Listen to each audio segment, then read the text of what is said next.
Kondisi banjir yang sempat merendam kawasan Kuta Mandalika, Lombok Tengah, NTB, saat ini mulai menunjukkan tanda-tanda surut pada Rabu 25 Februari. Meski demikian, dampak kerusakan yang ditinggalkan cukup signifikan, di antaranya pada ruas jalan utama yang ada di Desa Kuta tertutup lumpur coklat yang cukup tebal.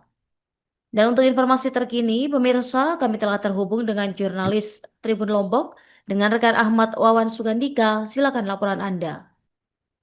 Ya baik, terima kasih rekan Nurma di studio. Selamat siang menjelang sore. Saya ucapkan bagi Tribuners sekalian dimanapun berada. Nurma di studio bisa saya informasikan memang bahwasanya hingga Kamis tanggal 25 Februari tahun 2026 kemarin, meskipun air banjir yang terjadi di Desa Kuta Mandalika sempat menyusut begitu, terpantau lumpur coklat yang cukup tebal. Ini masih menutupi ruas jalan utama yang ada di desa tersebut. Tribuners bisa saya informasikan juga Dusun Mengalung ini juga tercatat sebagai lokasi dengan dampak kerusakan terparah, di mana sejumlah rumah warga dilaporkan rusak dan perabotan milik warga yang ada di dalam rumah juga hanyut terbawa arus deras yang sempat mencapai ketinggian 1 meter bahkan lebih, Nurma.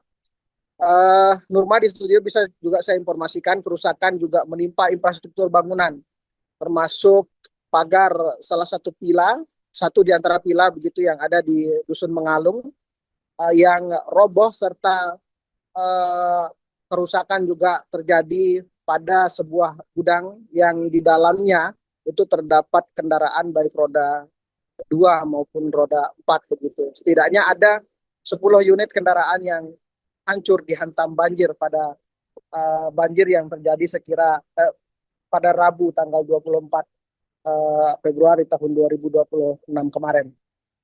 Nurma di studio bisa saya informasikan dari informasi yang tribunlombok.com peroleh melalui Kepala Desa Kuta yakni Lalu Mirate, ini mengungkapkan bahwa banjir ini bukan hanya disebabkan oleh curah hujan ekstrim saja, melainkan juga masalah drainase tahunan yang mengalami sedimentasi atau pendangkalan yang cukup tinggi di wilayah tersebut.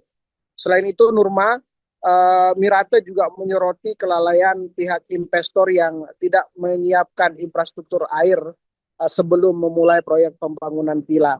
Hal ini juga disampaikan tadi atau dibenarkan oleh uh, mantan Kadispar Lombok Tengah yang saat ini menjabat sebagai staf ahli, yakni adalah uh, staf ahli begitu yang juga mengatakan bahwa banyak proyek-proyek villa di tempat tersebut yang tidak dikelola dengan rapi untuk masalah drainasenya, sehingga beberapa material-material yang ada di perbukitan yang ada di proyek-proyek tersebut juga ikut hanyut terbawa air hujan dan menghantam permukiman warga di bawahnya. Nurma di studio bisa saya informasikan juga pemerintah eh, daerah, yakni melalui staf ahli bupati yang sebelumnya menjabat sebagai kepala dinas pariwisata, yakni Lalu Sungkul, ini menyoroti kurangnya koordinasi dengan uh, atau koordinasi begitu pihak pihak pengembang yang mengabaikan standar teknis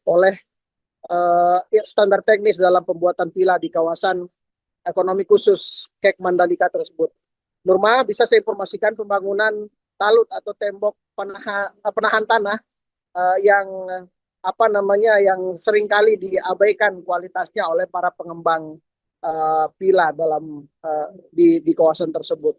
Sungkul juga menegaskan bahwa masalah utama terletak pada pengawasan teknis di lapangan, di mana kepentingan masyarakat seringkali terabaikan oleh aktivitas investasi skala besar yang banyak terjadi di wilayah Kek Mandalika tersebut. Saat ini begitu warga dan pemerintah desa sangat berharap adanya solusi permanen untuk mengatasi masalah drainase yang ada di wilayah tersebut agar banjir tidak terus berulang setiap musim hujan terjadi setiap tahunnya begitu. Yang desa juga masih menunggu koordinasi dan respon dari pemerintah tingkat kabupaten maupun provinsi untuk penanganan lebih lanjut di areal jalan nasional dan beberapa jalan kabupaten yang ada di wilayah tersebut yang memang saat ini saluran drainasenya sudah sangat mendangkal. Begitu mungkin Nurma yang bisa saya informasikan, saya kembalikan ke studio. Aliran sungai sudah dibuang, tapi kan ada ini kan sampah kiriman Pak Kades yang mungkin berasal dari masyarakat. Ada himbauan nggak dari Pak Kades supaya hal-hal serupa juga tidak terjadi, jangan ada tumpukan sampah yang mungkin ikut terbawa arus itu Pak Kades? Ini kemarin ini kan karena batu-batu yang ada di sini itu penyebabnya ini sampai ambruk. Karena batu-batu ini kan dari atas semua gitu. ya, bukan di sini. Pertama puing-puing batu yang berasal dari bukit-bukit itu ya Pak Kades ya? Enggak ada dari bukit karena pembangunan pila banyak di sana ya Pak Kades ya? Pila juga di sini. Itu yang bikin dia sering sekali turun material-material yang ada di bukit itu ya Pak Kades ya? Iya. Karena enggak ada penghalaunya itu nggih. Terus ada sampah juga memang ada begitu yang kita temukan ya Pak Kades ya? Kadang-kadang sampah itu kan dikumpul. Punya satu bak, cuma ada tempat di sana. Tapi kan kalau angin kan siap jebol langsung berarti anunya gitu kemarin. Itu yang paling deras atau pernah terjadi ya lebih parah? Tahun ini aja. Tahun ini yang paling parah begitu ya Pak Kades ya? Karena ini rumah sudah lama ini. Sudah berapa tahun rumah ini. Siap. Cuman tahun ini aja. Tahun ini aja yang sekarang parah sekali. Siap. Kalau dari pihak Pemda seperti apa melihatnya? Ini kan sebenarnya Pemda, masyarakat, investor, ini kan harus kerjasama. Jadi yang penting, yang poinnya di sini adalah masyarakat sebenarnya. Kalau Pemda, kalau Pemda itu enggak sulit lah. Tapi kalau masyarakat sedikit-sedikit harus susah untuk kita atur dalam sedikit-sedikit ngaku tanahnya dan sebagainya, itu juga menjadi kendala Pemda untuk membangun sesuatu gitu. Dan juga investor ini kan dia tidak peduli masyarakat di bawahnya. Contoh misalnya, saya kasih contoh yang buat pila-pila di atas, membuat talut-talut tinggi ini, dia tidak berpikir akibat dari aktivitasnya itu di bawah masyarakat di bawahnya. Nah itu harus kita sadarkan. Tapi memang ini berarti kemarin rumahnya Mbak yang terdampak parah banjir yang terjadi. Parah yang di sini. Itu kabarnya ada 8 unit motor ada dan 8 unit motor sama 2 mobil. Itu yang mengalami kerusakan imbas banjir itu ya. Apa saja yang rusak? Unit-unit yang itu?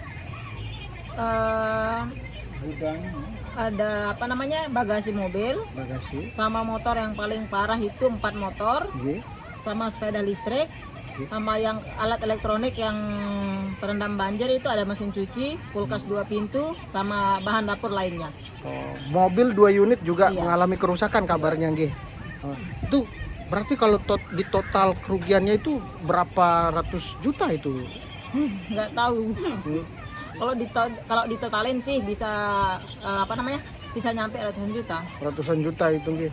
Tapi kemarin pas kejadian itu Mbaknya lagi apa? Bisa diceritakan bagaimana kejadian? Pas kejadian kemarin saya lagi di kamar lagi tidur. Nah, pas saya keluar tiba-tiba udah banjir semuanya. Berarti dia datang tidak terduga airnya begitu ya? Tiba-tiba deras saja begitu ya? Iya, akibat tembok yang ini kejebol gara-gara batu yang besar ini. Terus langsung masuk ke rumah berarti airnya? Iya, langsung masuk ke rumah. Kaget Mbak? Mau kalau dibilang kaget ya kaget banget. Kaget ya. Tingginya airnya itu sampai sepinggang. Sepinggang. Iya. Siap, berarti tinggi sekali. Tinggi sekali 1 meter lebih. 1 meter lebih itu ya. Terus ini tumben yang terjadi parah seperti ini ya Mbak ya?